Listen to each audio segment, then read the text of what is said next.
नमस्ते बच्चों। एक समय भारत में मुगल बादशाह अकबर का राज था।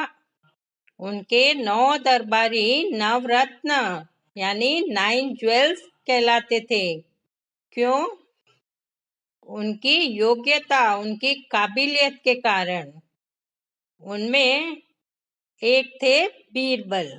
बीरबल बहुत ही बुद्धिमान, चतुर और विनोदी स्वभाव के थे।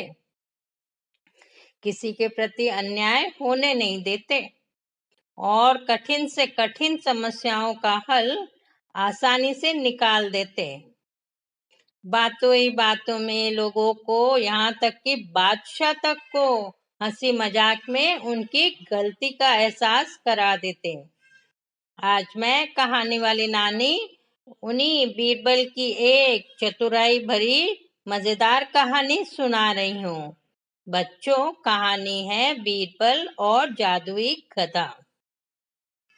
बच्चों, आप ऐसी और कई मजेदार कहानियां मेरे YouTube चैनल पर भी सुन सकते हो। चैनल को सब्सक्राइब जरूर करना और हाँ, बेल आइकन पर जरूर क्लिक करना ताकि आप मेरी कोई भी कहानी मिस ना करो। कहानी अच्छी लगे तो लाइक बटन पर क्लिक करना और हाँ, वह कहानी आप अपने दोस्तों को भी सुना सकते हो शेयर बटन पर क्लिक करके। तो बच्चों, अब सुनो कहानी बीरबल और जादुई गधा। यह कहानी मुगल बादशाह अकबर के समय की है। बादशाह अकबर की बेगम यानी महारानी का जन्मदिन यानी बर्थडे था। और बच्चों, जन्मदिन पर हम क्या देते हैं किसी को? उपहार यानी बर्थडे गिफ्ट। बादशाह अकबर ने भी बहुत कुशल कारीगरों से अपनी बेगम के लिए एक बहुत ही सुंदर हार बनवाया था जन्मदिन का तोहफा देने के लिए। बेगम को वह हार देते हुए बादशाह अकबर ने कहा, बेगम, जन्मदिन बहुत बहुत मुबारक हो। यह लो तुम्हारे जन्मदिन का तोहफा। हार देखकर महारानी बहुत खुश हुई। बहुत बहुत धन्यवाद जहांपना। ये हार तो बहुत ही खूबसूरत है और लगता है बहुत कीमती। आपका दिया हुआ यह अनमोल तोहफा मैं हमेशा संभाल कर रखूंगी। अब ईद का त्योहार आया। रानी ने सोचा, ईद के मौके पर वही हार पहनूंगी। कौन सा? जो बादशाह ने जन्मदिन पर दिया था। बक्सा खोला तो देखा हार गायब है। महारानी चौंक गई। उसने फिर से बक्से को अच्छी तरह से देखा पर हार नहीं मिला। फिर कमरे में हर कोने में ढूंढा, दासियों से भी पूछा पर हार नहीं मिला। अब महारानी उदास हो गई, परेशान हो गई कि हार कहाँ चला गया। तभी अकबर वहां आए। महारानी को परेशान देखकर पूछा, बेगम क्या हुआ? आज इतनी परेशान क्यों हो? तबीयत तो ठीक है ना? महारानी ने कहा, जहांपना, आपने जो हार मुझे मेरे जन्मदिन पर दिया था ना, वह नहीं मिल रहा है, गायब हो गया है। अकबर ने कहा, क्या कहा? गायब हो गया? अरे, हार कहाँ जाएगा? अब याद करिए कहाँ रखा था। पिछली बार जब पहना था, कब पहना और फिर उसके बाद खोलकर कहाँ रखा? लगता है हार कहीं रखकर आप भूल गई हैं। महारानी ने कहा, नहीं महाराज, मुझे अच्छी तरह याद है। मैंने हार इसी बक्से में रखा था पर अब वह हार बक्से में नहीं है। अकबर ने सिपाहियों को, जो कमरे के बाहर पहरा देते, उनको बुलाया और हार ढूंढने के लिए कहा। सिपाहियों, कमरों का कोना कोना छान मारो, हार जरूर मिलना चाहिए। सिपाहियों ने हार बहुत खोजा। अकबर ने सभी दासियों से, उन सभी सिपाहियों से कड़ाई से पूछताछ की पर किसी ने ये नहीं कहा कि मैंने हार लिया है। हार मिला ही नहीं। अब तो अकबर भी चिंता में पड़ गए। बोले, अरे हार कैसे जा सकता है, कुछ समझ में नहीं आता है। महल से कोई चीज कैसे गायब हो सकती है। अब तो इस समस्या को सुलझाने के लिए बीरबल को ही बुलाना होगा। बीरबल चतुर और बुद्धिमान भी है, कहीं इसका हल निकाल सकेंगे, चोर को ढूंढ सकेंगे। और सिपाही से कहा, जाओ बीरबल से कहो कि बादशाह ने याद किया है। बीरबल फौरन महल में आए, सारी बात सुनकर कहा, अरे लगता है हार चोरी हो गया है और चोर इसी महल में है, पर चिंता की कोई बात नहीं है। मेरा एक दोस्त है, वह बता सकेगा कि चोर कौन है। और बीरबल वहां से जाने लगे। अकबर ने कहा, बीरबल रुको, आप क्यों जा रहे हो, हम सिपाही को भेजकर आपके दोस्त को यहीं बुलवा लेते हैं। बीरबल ने कहा, जहाँ पनाह वह मेरा दोस्त ऐसा वैसा दोस्त नहीं है, वह सिर्फ मेरे बुलाने पर ही आएगा। दरअसल उसके पास जादुई शक्तियां हैं जिससे वह हमें चोर को पकड़ने में मदद करेगा। अच्छा, उसके पास जादुई शक्तियां हैं। बीरबल, अब तो हम आपके उस दोस्त से मिलने के लिए बेताब हैं। जाइए, जल्दी जाइए और उसे जल्दी ले आइए। बीरबल ने कहा, जी हजूर, अभी चला जाता हूँ, लेकिन आप सभी दासियों को और सिपाहियों को यहीं बुलाकर रखिएगा। अब थोड़ी देर बाद बीरबल वापस आए। साथ में कौन था, दोस्त नहीं, एक गधा। गधे को देखकर अकबर ने कहा, अरे बीरबल, कहाँ है आपका दोस्त, चोर को ढूंढकर हार बरामद करना है या नहीं, और आप इस गधे को यहाँ क्यों ले आए हो। बीरबल ने हंसते हुए कहा, हुजूर, ये गधा ही हमारा दोस्त है, ये मामूली गधा नहीं है। अपनी जादुई शक्तियों से यह हमें चोर का पता बता देगा। अकबर ने आश्चर्य से पूछा, ये कैसे बताएगा कि चोर कौन है, कैसे बोलेगा। बीरबल ने कहा, जरूर बताएगा, जहां पना बस आप देखते जाइए।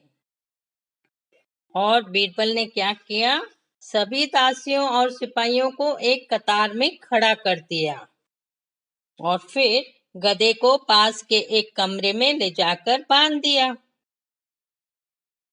फिर अकबर से कहा, हुजूर, इस कमरे के अंदर सभी को बारी बारी से एक एक करके अंदर जाना है और हर एक को इस गधे की पूंछ को छूकर जोर से चिल्लाकर कहना है, यह कहना है कि मैंने हार नहीं चुराया है, और फिर बाहर आ जाना है। बस इन लोगों के स्पर्श से मेरा दोस्त चोर को पहचान लेगा, और जब सारे लोग पूंछ पकड़कर बाहर आ जाएंगे तब मेरा दोस्त बताएगा कि चोर कौन है। अब सारी दासियां और सारे सिपाही कमरे में एक एक करके अंदर गए और फिर वापस आ गए। अंत में बीरबल अंदर में गया। कमरे से बाहर आकर उसने कहा, बस एक काम है, मुझे हर एक का हाथ सूंघना होगा। यह सुन अकबर को हंसी आ गई। बीरबल, क्यों मजाक कर रहे हो, अरे ये बहुत गहरी समस्या है, चोर को पकड़ना है। पर बीरबल बिना कुछ जवाब दिए सभी के हाथ एक एक करके सूंघने लगा। फिर एक सिपाही को पकड़कर कहा, हुजूर, यही चोर है, इसी ने चोरी की। अकबर ने सिपाही की तरफ देखा तो सिपाही ने कहा, हुजूर, मैंने चोरी नहीं की, मैंने तो वर्षों से आपकी सेवा की है।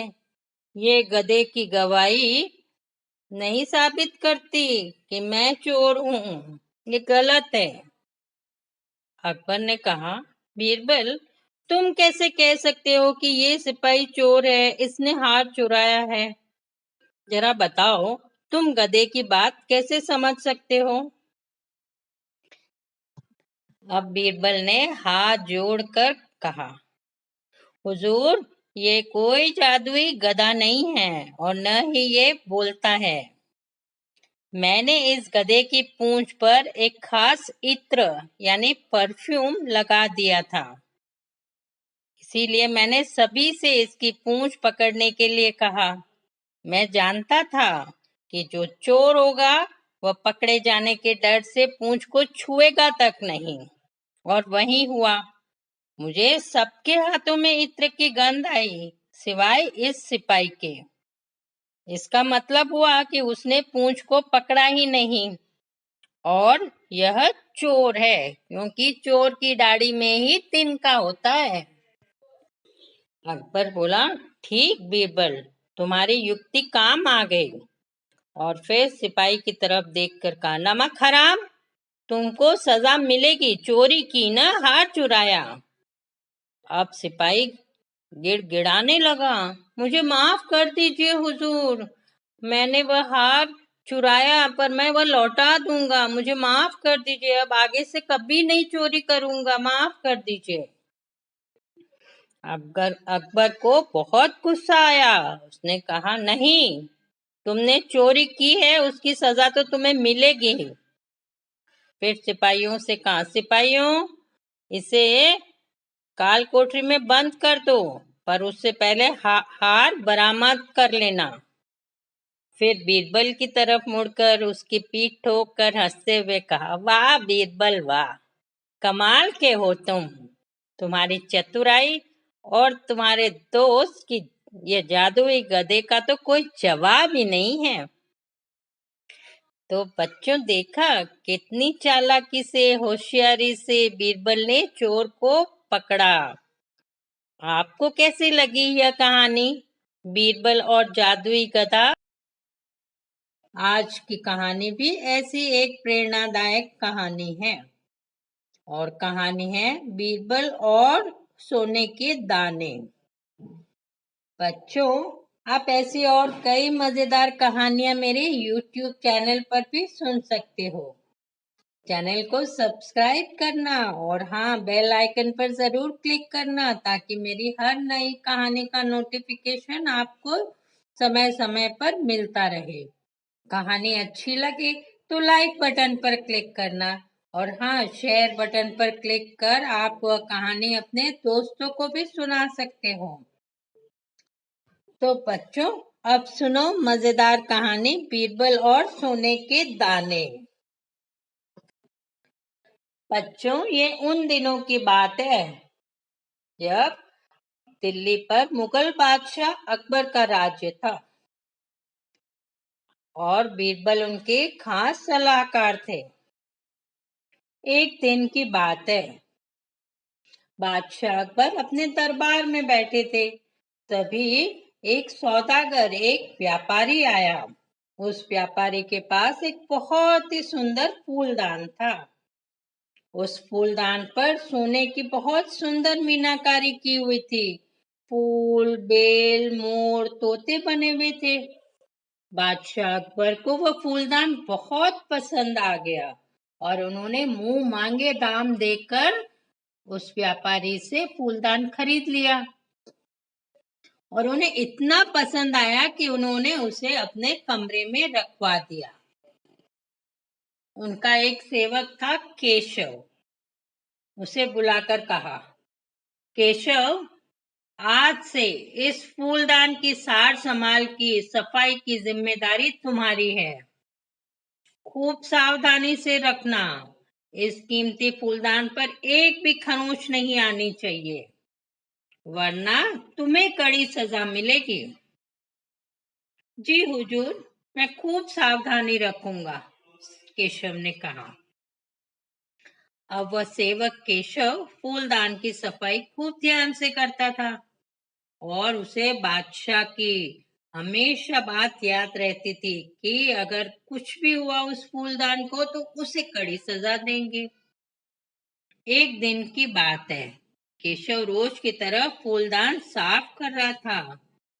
फूलदान उसके हाथ में था कि उसे जोर की छींक आई और बच्चों क्या हुआ, फूलदान उसके हाथ से नीचे गिरकर टूट गया। केशव तो हक्का बक्का रह गया। अरे, ये फूलदान टूट गया, अब तो बादशाह बहुत नाराज होंगे, सजा भी देंगे, क्या करूं क्या करूं। केशव सोचने लगा।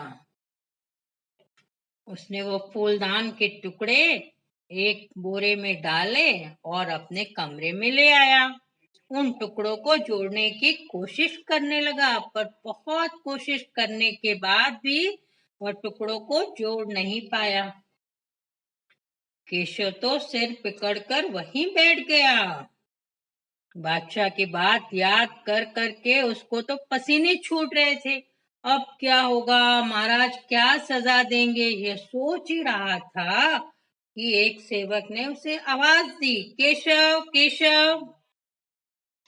केशव बाहर आया तो उस सेवक ने कहा, केशव चलो, बादशाह तुम्हें बुला रहे हैं।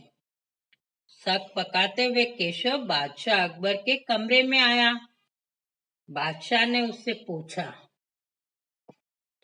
केशव, वह फूलदान कहाँ है जिसकी देख रेख की जिम्मेदारी तुम्हें सौंपी गई थी? कमरे में कहीं नजर नहीं आ रहा है। केशव तो डर से कांपने लगा। उसे कुछ सूझ ही नहीं रहा था कि क्या जवाब दूं क्या जवाब दूं। और फिर हड़बड़ाकर उसने कहा, महाराज, उसे ठीक से साफ करने के लिए मैं अपने कमरे में ले गया हूँ। अकबर ने कहा, जाओ, उस फूलदान को फौरन ले आओ, उसके बिना कमरा अच्छा नहीं लग रहा है। अब केशव तो फंस गया था, वह फूलदान कहाँ से लेकर आता, फूलदान तो टूट गया था। आखिर में उसने सच बोलने का ही इरादा कर लिया और उसने हाथ जोड़कर कहा, हुजूर, असल में वह फूलदान मुझसे टूट गया है। यह सुनकर बादशाह अकबर का तो पारा 7वें आसमान पर चढ़ गया। बहुत गुस्सा आया। क्या कहा? फूलदान टूट गया? तुमने मुझसे झूठ बोला। मैं फूलदान के टूटने पर शायद तुम्हें सजा न भी देता, पर झूठ बोलना मैं कभी किसी हाल में बर्दाश्त नहीं कर सकता। इसके लिए तुम्हें कड़ी सजा मिलेगी और तुम्हें फांसी की सजा सुनाता हूँ। और फिर सिपाही को कहकर केशव को जेल में डलवा दिया। दूसरे दिन दरबार में बादशाह अकबर ने सारी बात बताई। मैं झूठ बिल्कुल बर्दाश्त नहीं कर सकता हूँ, इसीलिए तो केशव को फांसी की सजा दी है। फिर अपने सारे दरबारियों से पूछा, आप में से किसी ने कभी झूठ बोला है? अब सजा के डर से सारे दरबारी सिवाय बीरबल ने इनकार कर दिया कि हमने तो कभी झूठ बोला ही नहीं, ऐसे कहा। अकबर ने कहा, बीरबल, तुम चुप क्यों हो? क्या तुमने कभी झूठ बोला है? बीरबल ने कहा, हुजूर, हर मनुष्य, हर आदमी कभी न कभी तो जिंदगी में झूठ बोलता ही है। मैंने भी बोला है। मेरे विचार से जिस झूठ से किसी का नुकसान न पहुंचे, किसी का बुरा न हो, उसे बोलने में कोई बुराई नहीं है। इतना सुनना था कि अकबर बादशाह गुस्से से चिल्लाए, क्या कहा? झूठ बोलने में बुराई नहीं है? तुमने भी झूठ बोला है। तुम्हें पता है मैं झूठ बर्दाश्त नहीं कर सकता। मैं अपने दरबार में एक झूठे आदमी को नहीं देखना चाहता हूँ। आज से, अभी से तुम दरबार छोड़कर चले जाओ और मुझे अपनी शक्ल फिर कभी मत दिखाना। बीरबल चुपचाप उठकर चले गए। उन्हें अपनी सजा पर इतना दुख नहीं हुआ जितना केशव की सजा पर। उन्हें लग रहा था कि केशव के साथ अन्याय हो रहा है और वे कुछ सोचने लगे। बीरबल बुद्धिमान तो थे ही, जल्दी उन्हें एक तरकीब समझ में आ गई। वे सीधे अपने दोस्त श्रीचंद के यहाँ गए। श्रीचंद एक सुनार था और बीरबल ने कहा, श्रीचंद, मुझे मुट्ठी भर गेहूं के दाने चाहिए, वे भी सोने के बने हुए। हाँ, यह बात तुम्हें किसी और को नहीं बताना है, ये बात गुप्त रखनी है। दूसरे दिन बीरबल ने वे सोने के गेहूं के दाने एक कोटली में डाले और दरबार में आ गए। अब बादशाह अकबर ने जब बीरबल को देखा तो गुस्से में बोले, बीरबल, तुम्हें याद नहीं है मैंने तुम्हें दरबार में आने से मना किया था, दरबार से बर्खास्त कर दिया, फिर क्यों आए हो? बीरबल ने हाथ जोड़कर कहा, जहां पना मैं माफी चाहता हूँ, पर क्या करूं, मुझे विवश होकर आना ही पड़ा। मुझे आपको एक जरूरी बात बतानी है जो आपके लिए, अपने राज्य के लिए बहुत ही फायदेमंद है। अच्छा, ऐसी कौन सी बात है? बादशाह अकबर ने पूछा। बीरबल ने कहा, हुजूर, कल जब मैं घर जा रहा था तो मुझे एक महात्मा मिले थे। ये बहुत ही सिद्ध पुरुष थे।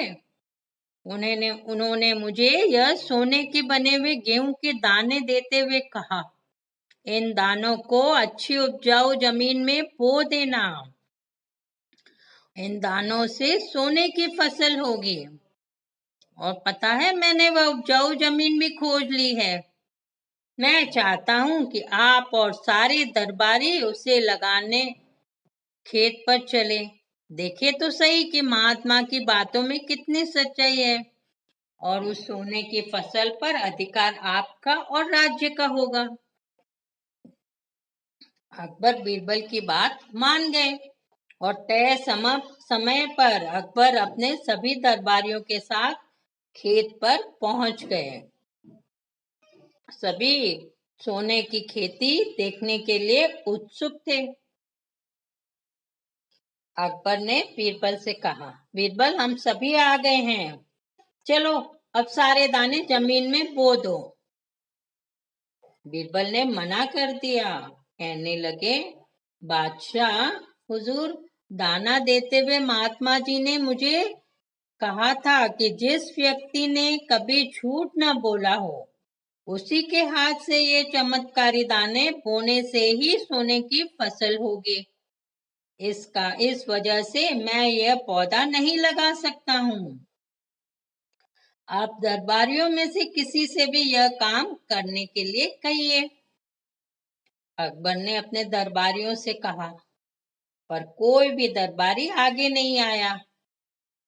अकबर समझ गए कि सब ने कभी न कभी कोई झूठ बोला ही है। तभी बीरबल ने कहा, जहां पना, यहाँ कोई भी सच्चा नहीं है, कोई भी ऐसा व्यक्ति नहीं है जिसने झूठ ना बोला हो। अब सिर्फ आप ही बचे हैं, आप ही ये दाने जमीन में बो सकते हो। यह सुन अकबर ने दाने बोने से इनकार कर दिया और कहा, बीरबल, मुझे ठीक से याद नहीं है कि मैंने कब झूठ बोला है, पर बचपन में शैतानी करते हुए सजा के डर से मैंने कभी न कभी तो झूठ बोला ही है, इसलिए मैं भी ये काम नहीं कर सकता हूँ। जैसे ही बादशाह अकबर ने ये कहा, बीरबल ने हंसते हुए कहा, जहां पना, मुझे माफ कर दीजिए, मैंने आपसे झूठ कहा था। ये दाने मैंने एक सुनार से बनवाए हैं, न कि मुझे महात्मा ने दिए हैं। देखा आपने, सभी इंसान कभी न कभी जिंदगी में झूठ बोलता ही है। और हाँ, जिस झूठ से किसी का बुरा ना हो, बेईमानी में नहीं बोला गया हो, वह झूठ झूठ नहीं होता है। और केशव ने भी तो सजा के डर से झूठ बोला है, जैसे आपने बचपन में शैतानी के लिए सजा मिलने के लिए डर से झूठ बोला था। बादशाह अकबर को सारी बात समझ में आ गई। उन्होंने बीरबल से कहा, दरबार में तुम वापस आ सकते हो। और हाँ, केशव की सजा भी माफ कर दी। तो बच्चों, देखा बीरबल ने कितनी होशियारी से, समझदारी से बादशाह अकबर को अपनी गलती का एहसास कराया। और केशव को फांसी से बचाया। तो बच्चों ये भी समझना, झूठ बोलना सचमुच बुरी बात है। अगर हम किसी का नुकसान करते हैं उस झूठ से, हम बेईमानी करते हैं, तो वो बिल्कुल ठीक नहीं है। हमें ऐसा झूठ कभी नहीं बोलना चाहिए। लेकिन अगर जिस झूठ से किसी का नुकसान ना हो, किसी की जान बचती हो, तो हम वह झूठ कभी कभी बोल सकते हैं। तो बच्चों कैसी लगी आपको ये कहानी, बीरबल और सोने के दाने? बच्चों, मैंने आपको अकबर बीरबल की कई मजेदार कहानियां सुनाई है ना? आज फिर मैं कहानी वाली नानी आपके लिए अकबर बीरबल की एक और मजेदार कहानी लेकर आई हूँ। और बच्चों, कहानी का नाम है बीरबल और उनकी माताएं। सुनो बच्चों। मुगल बादशाह अकबर के एक दरबारी थे बीरबल। बच्चों, बादशाह अकबर के दरबार के 9 दरबारियों को 9 रत्न कहा जाता था, 9 ज्वेल्स, इसलिए कि वे बहुत काबिलियत थी उनमें। और बच्चों, बीरबल की बुद्धिमानी, न्यायप्रियता और हाजिर जवाबी से बादशाह अकबर बहुत प्रभावित थे। और बीरबल उनका सबसे प्रिय दरबारी था। प्राय शाम को बादशाह अकबर और बीरबल टहलने जाया करते थे।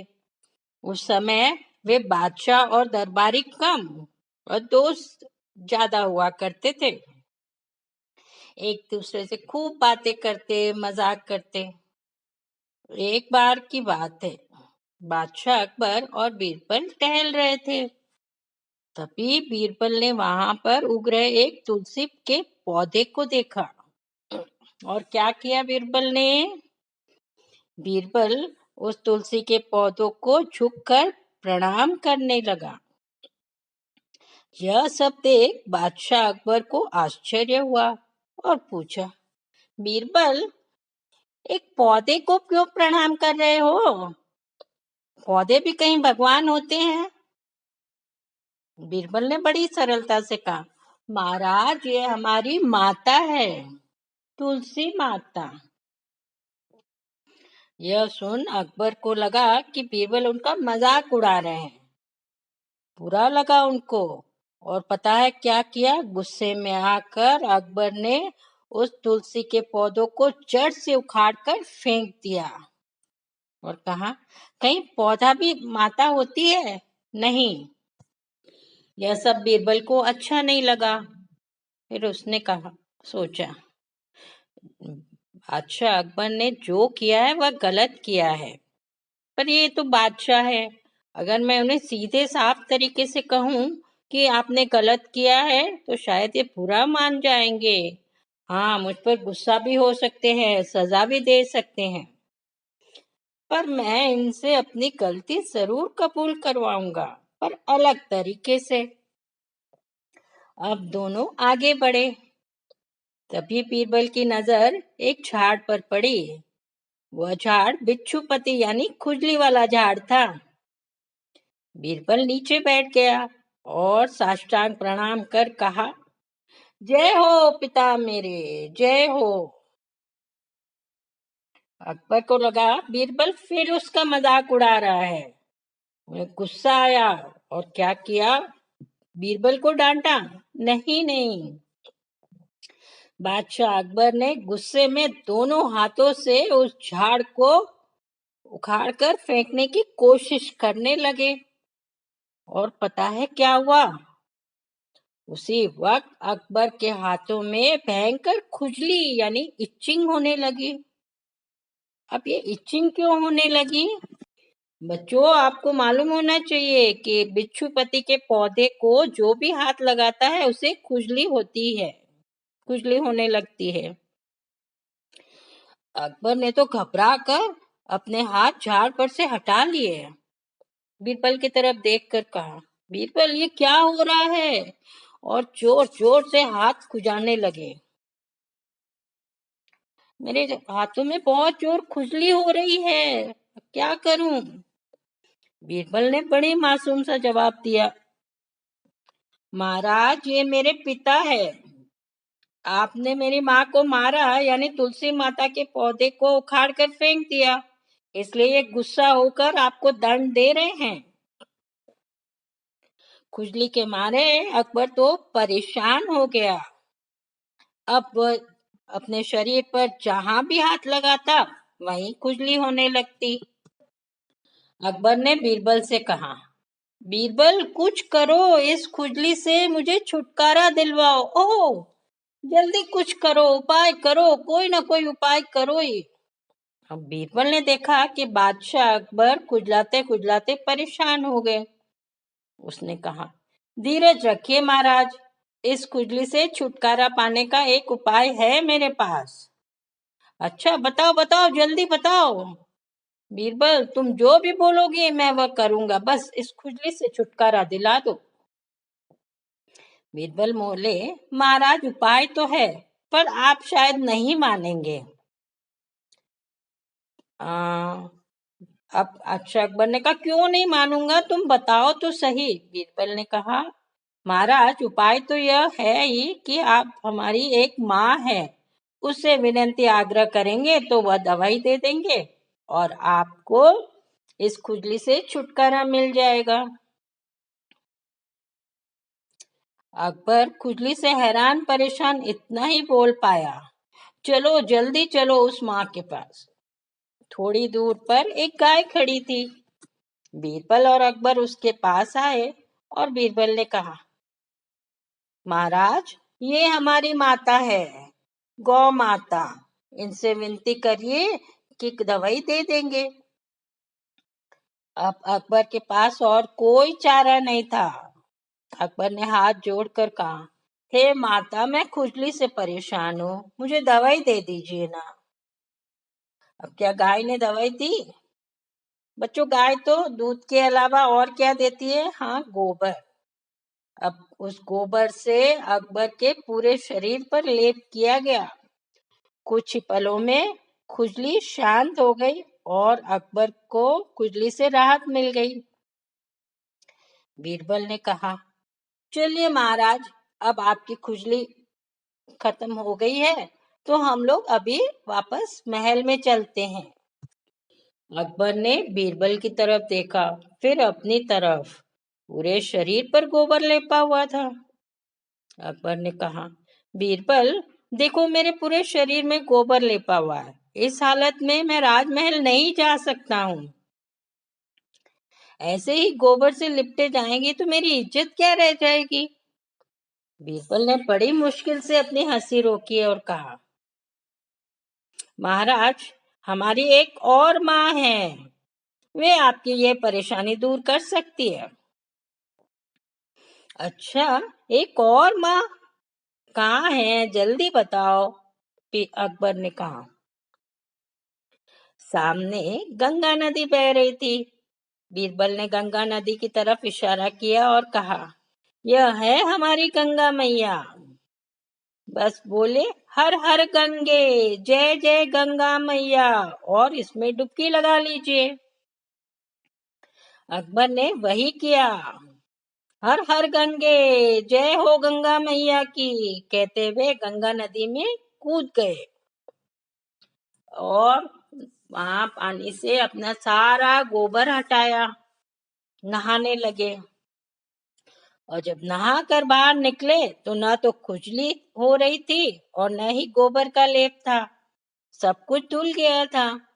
अकबर अपने आप को बहुत तरोताजा यानी फ्रेश महसूस कर रहे थे। बीरबल खुश हो गए यह देखकर, और अकबर तो खुश थे ही। और फिर अकबर ने बीरबल से कहा, सचमुच तुम्हारी ये सभी माएं बहुत ही तुम्हारी ये सभी माएं हैं, मैंने यूं ही तुम्हारा मजाक उड़ाया। माँ हमेशा आशीर्वाद देती है, हमारी परेशानियां दूर करती है। बीरबल मुझसे गलती हो गई, और तुलसी माता, गौ माता, गंगा मैया हमारे लिए लाभकारी है। हमें उनका आदर करना चाहिए। मुझे माफ कर दो। यह सुन बीरबल मुस्कुराए और कहा, जय हो गंगा मैया। और दोनों बादशाह अकबर और बीरबल राजमहल की तरफ चल दिए। तो बच्चों, कैसी लगी ये कहानी? मुझे कहानी वाली नानी सरला मिन्नी को जरूर बताना। हाँ, ऐसी और कई मजेदार कहानियां आप मेरे YouTube चैनल पर सुन सकते हो। सब्सक्राइब करना और बेल बटन जरूर दबाना ताकि आप मेरी कोई भी कहानी मिस ना करो। कहानी अच्छी लगे तो लाइक बटन दबाना और कमेंट भी भेजना। कहानी अपने दोस्तों के साथ भी शेयर कर सकते हो, शेयर बटन पर क्लिक करके। और अगले हफ्ते फिर मिलूंगी एक नई कहानी के साथ। तब तक गुड बाय, टेक केयर।